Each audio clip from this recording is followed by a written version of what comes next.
आप क्या खा रहे हैं और कहाँ खा रहे हैं, इस बात का ध्यान रखना बेहद ज़रूरी है। और आपको एक खबर दिखा रहे हैं, हैदराबाद के बंजारा हिल्स में एक स्टॉल पर मोमोज खाने से एक महिला की मौत हो गई है और करीब 50 लोग बीमार हो गए हैं। सोमवार को कुछ पीड़ितों ने बंजारा हिल्स पुलिस में शिकायत दर्ज करवाई, जिसके बाद ये मामला सामने आया है। उन्होंने अपनी शिकायत में बताया कि उन्होंने एक स्टॉल से मोमोज खाए थे।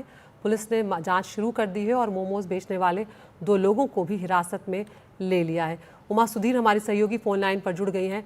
उमा, क्या है ये पूरा मामला और ये मोमोज बेचने वालों को लेकर क्या जानकारी मिल रही है, क्योंकि मौत हो जाना अपने आप में बहुत बड़ी बात है। उमा, फूड सेफ्टी के जो अधिकारी हैं वो पिछले कुछ महीनों से ही बहुत इंटेंस ऐसे कोम्बिंग ऑपरेशंस कर रहे हैं। डिफरेंट जो खाने के जो आउटलेट्स हैं, होटल्स होने दीजिए या फिर जो स्टॉल्स होते हैं रोड साइड स्टॉल्स, उन सब में काफी एक्शन हुआ है। लेकिन फिर भी ये जो वाव हॉट मोमोज करके एक बहुत प्राइम एरिया में है, जो बंजारा हिल्स का जो एरिया है उसमें चिंतल बस्ती नंदी नगर कहा जाता है, उस एरिया में खैरताबाद के पास, वहां पर ये वाव हॉट मोमोज या दिल्ली हॉट मोमोज नामक एक स्टॉल है, जहां पर ये महिला गई थी अपने 2 बच्चों के साथ। उन्होंने वहां पे मोमोज खाए थे और उसके बाद उनके परिवार वालों का कहना है कि सिर्फ 1 घंटे में ही उनको लूज मोशंस होने लगी, वॉमिटिंग होने लगा और फिर बहुत भयानक सा जैसे एक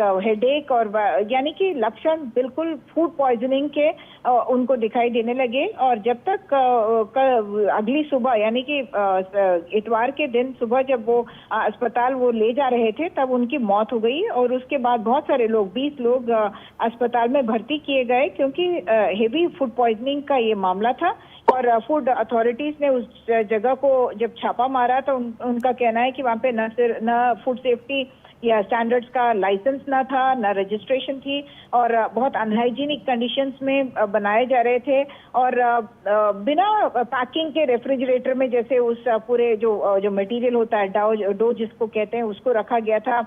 और डस्टबिन, यानी कि हाइजीन के मामले से बहुत ही बुरे कंडीशंस थे। और उसके बाद काफी सारे मोमो के जो यूनिट्स हैं उनमें भी छापा पड़ा है और बहुत सारे यूनिट्स पर अब कार्रवाई भी की जा रही है। जैसे नानकिंग एक बहुत बड़ा होटल माना जाता है सिकंदराबाद में, उस होटल में भी जब अथॉरिटीज गए तो कहा जा रहा है कि बहुत अनहाइजीनिक कंडीशंस पाए गए हैं और इसलिए लोगों को अब एक तरह से सावधान किया गया है कि अगर आप फूड खा रहे हैं तो लाइसेंस जगह से खाइए, परमिट जहाँ पे है और जहाँ पे फूड सेफ्टी अथॉरिटी की सर्टिफिकेट है वहीं पे आप खाइए, ये कहा जा रहा है। और जैसे आपने कहा, बिहार के कुछ लोग आए थे और उन्होंने यहाँ पे स्टॉल लगाए थे। वैसे तो बहुत कॉमन है कि वहाँ के लोग या बाहर के लोग यहाँ पे आके बहुत फूड स्टॉल्स रखते हैं, लेकिन इस पर्टिकुलर मामले में बिहार के जो लोग वहां पे ये मोमो का स्टॉल चला रहे थे, उनको हिरासत में ले लिया गया है और उनको अरेस्ट कर दिया गया है।